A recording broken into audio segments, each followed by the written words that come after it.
நேயர்களே, நான் இப்போது ஜஸ்ட் ஒரு ஸ்மால் இன்ஃபர்மேஷன் உங்களுக்கு ஷேர் பண்ணலான்னு பார்த்தேன். இப்போ நான் ஆக்சுவலாக கல்கத்தாவில் ஒரு அஃபிஷியல் ட்ரிப்புக்கு வந்தேன். இது ஏதோ சம் ஃபேமஸ் ஒரு செயின் ஆஃப் ரெஸ்டாரண்ட் முழுக்கு அரசன்,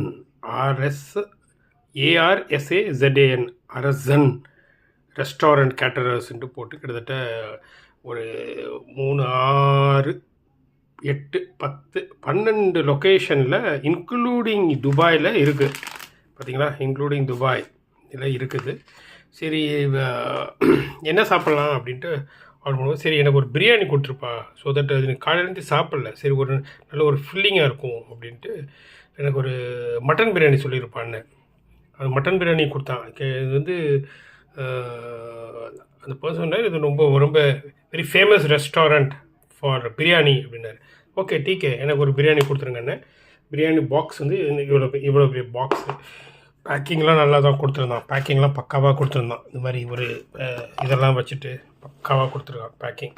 இது என்ன இதுனா மட்டன் பிரியாணிங்கிறான். இந்த பீஸ் பார்த்தீங்கன்னா சக்கரவள்ளி கிழங்கு. ஐ டோன்ட் நோ, இது இந்த ஸ்வீட் பொட்டேட்டோன்னு சொல்லுவோம் இல்லையா, இது சக்கரவள்ளி கிழங்கு வச்சுருக்கிறான்.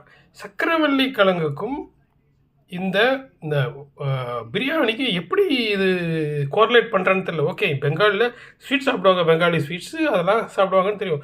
பட்டு பிரியாணியில் சக்கரவள்ளி கிழங்கு போட்டிருக்கிறான். என்னால் வாயே வைக்க முடியல. இங்கே நம்ம தலப்பாக்கட்டு பிரியாணி இதெல்லாம் சாப்பிட்டுட்டு நம்ம ஊர் பிரியாணி சாப்பிட்டுட்டு இதெல்லாம் ஒன்று வாயிலே வைக்க முடியல. அப்படியே வச்சுட்டேன். வெறும் இந்த ரைஸை மட்டும் எடுத்துகிட்டு கொஞ்சம் லேஸ் பேக்கெட் இருந்து அதை போட்டு சாப்பிட்டுட்டு இதை அப்படியே விட்டுட்டேன். ஐ டோன்ட் நோ, உங்களுக்கு இது மாதிரி கல்கத்தாவில் எக்ஸ்பீரியன்ஸ் இருந்ததா இல்லையான்னு தெரியல.